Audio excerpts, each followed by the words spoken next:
So Dewanna Bonner is somebody that could have been 50 grand richer, but she decided she wanted to leave the Indiana Fever. That's her choice. It was her choice to be 50 grand poorer at the end of the day. She made that choice. Nobody else made that choice for her. We just witnessed the most beautiful case of instant karma in WNBA history as the Indiana Fever not only won their first ever Commissioner's Cup without the so-called veteran leader who abandoned them, but they did it while collecting a massive $500,000 cent prize pool that Bonner will never see a penny of. I don't care what nobody says, bro. She's a quitter. Well, I'm telling you right now, a lot of people is definitely poking fun at her online for missing out on $50,000, bro. Now, if you guys did not notice, the Indiana Fever winning the Commissioner Cup grants each player on the basketball team a $50,000 bonus. And unfortunately, Dewanna Bonner will not receive that same amount of love because, you want to know why? Because she quit the damn... That this is the story of a player who thought she could quit on her team and somehow come out on top only to watch from her couch as the Fever shocked the entire basketball world by demolishing the 14-2 Minnesota Lynx in the biggest upset of the season. I don't know, obviously, Dewanna Bonner was a player for the Fever, and she's currently a player for absolutely nobody. She's currently a player for nobody. She's currently a player for YMCA Basketball Club, where she's getting her workout. Every team that wants to go and sign Bonner also wants to sign Emma, and Emma's a better player. Emma is the better player. So they straight up, they're out here using Dewanna Bonner as a consolation prize, and until the signing for Emma Messiman is sorted, it does not appear like she's gonna be signed by anyone. While Bonner is somewhere desperately trying to figure out which team will take her next. Her former teammates just pocketed between $417,000 and $450,540 each in prize money plus an additional $5,000 in cryptocurrency courtesy of Coinbase. And quite frankly, this has to be the biggest quitting situation in a mighty long time. In a mighty long time, somebody said your front office brought in Natasha Howard, Dewanna Bonner, return to Sid Coast, and thought there was going to be contenders. They are contenders, bro. They just won the Commissioner Cup. Somebody said Dewanna Bonner is washed up, and me personally, see, this is not getting talked about, right? What's not getting talked about is actually this. How about Ari McDonald being more valuable than Dewanna Bonner? Ari McDonald having a bigger impact on his basketball team than the two-time WNBA champion, Ari McDonald. Than the two-time WNBA champion. When Dana Bonner threw her tantrum and abandoned the Indiana Fever in June, citing that the fit did not work out, nobody could have predicted that her departure would coincide with the team's most historic moment. The Fever's 7,459 demolition of the heavily favored Minnesota Lynx wasn't just a victory. It was a statement that this franchise doesn't need players who can't handle pressure. The Indiana Fever are sipping the sweet nectar of the Commissioner's Cup. Now, I've been saying that the Fever are formidable. You know, even through the struggles so far this season, Caitlin Clark being out with injury, obviously, that's because the addition of Ari McDonald and the switch with Dewanna Bonner is a big boost for this team.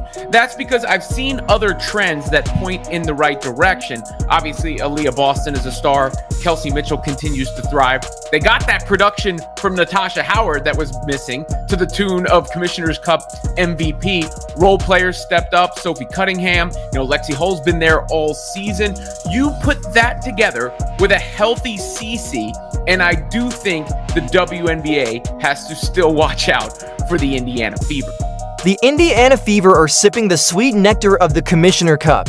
Now, I've been saying that the Fever are formidable.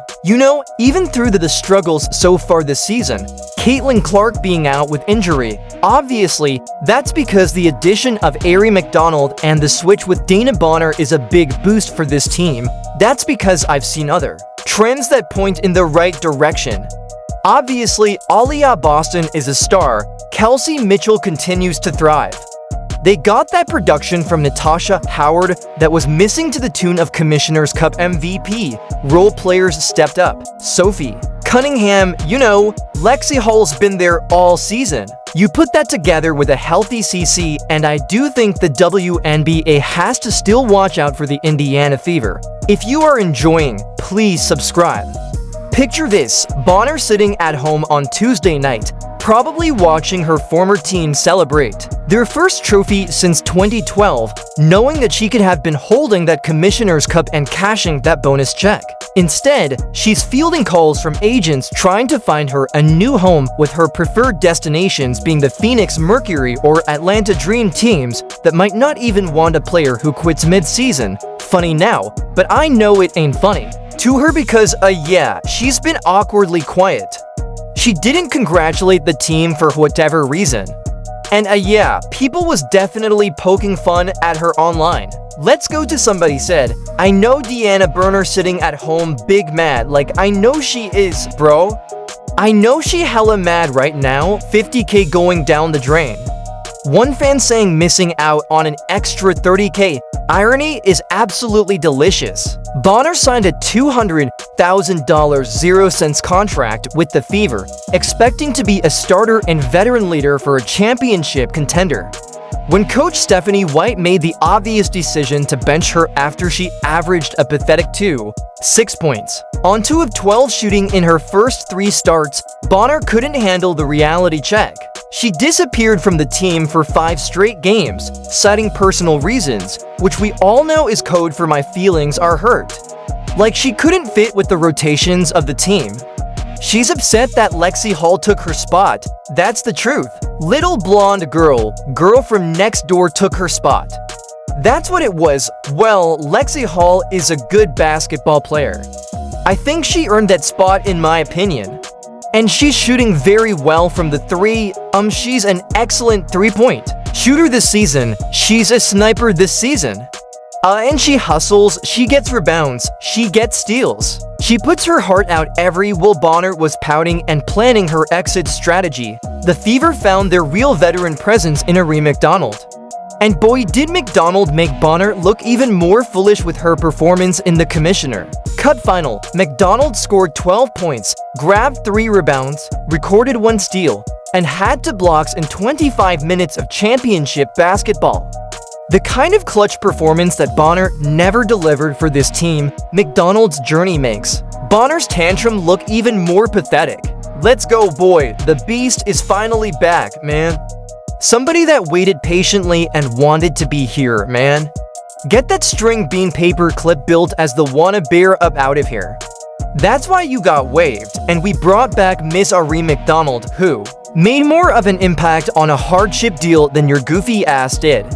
The few games that you played, goofy, Ari is lit, man. Here's a player who was cut by the LA Sparks, signed with the Fever on a hardship contract, got released due to league rules, and was brought back just days before the Commissioner Cup, instead of complaining about her role or demanding trades. McDonald seized every opportunity and became a fan favorite with her hustle and determination. The contrast couldn't be more stark. McDonald averaged 11 points, 3 assists, and 2 steals in her initial 3-game stint with the Fever, immediately showing more heart and basketball IQ than Bonner displayed in 9 games.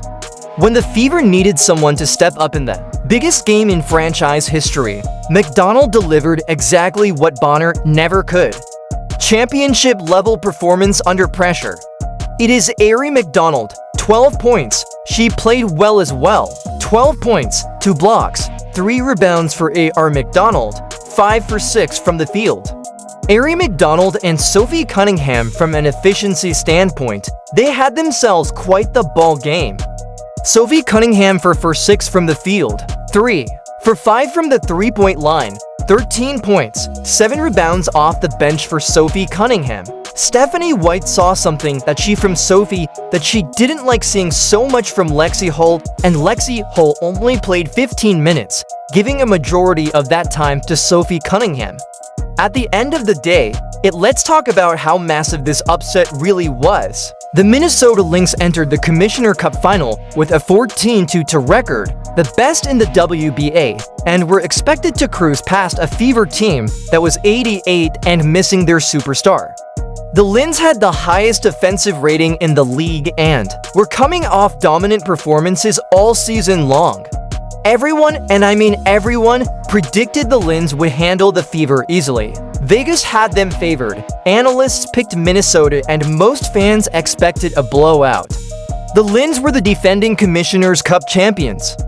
They had home court advantage at Target Center, and they were facing a Fever team without Caitlin Clark due to a groin injury. But here's where the beautiful irony comes in. The Indiana Fever, playing without their biggest star, showed more heart, determination, and championship DNA than Bonner ever displayed. They trailed by 13 points early, but responded with an 18-0 run in the second quarter that completely changed the momentum of the game. They held the league's best offense to just 59 points and their lowest scoring output of the season. But the Indiana Fever go up 9-6 early in the first quarter. The Minnesota Lynx go on a 120 run, taking the lead. So maybe this is when they did the Fever to the Lynx dominate the Fever to win the maybe that's when they thought it was a good idea, but they didn't realize that Stephanie White called a timeout after that and the Indiana Fever went on a 140 run themselves, took the lead and didn't look back from that point on. This wasn't the prettiest game. This wasn't the most exciting game, but this was a game that a lot of people wrote the Indiana Fever off without Caitlin Clark. A lot of people said the Indiana Fever have absolutely no chance. Even injured and unable to play, Caitlin Clark showed more leadership from the bench than Bonner ever did on the court. Clark was there for every timeout, every huddle, every crucial moment. She wasn't pouting about her role or making excuses. She was supporting her teammates and finding ways to contribute even when she couldn't suit up. After the game, Clark took to social media to celebrate her teammates, writing, "My girls did their thing." 6 Bears Mo with 6 red heart emoji.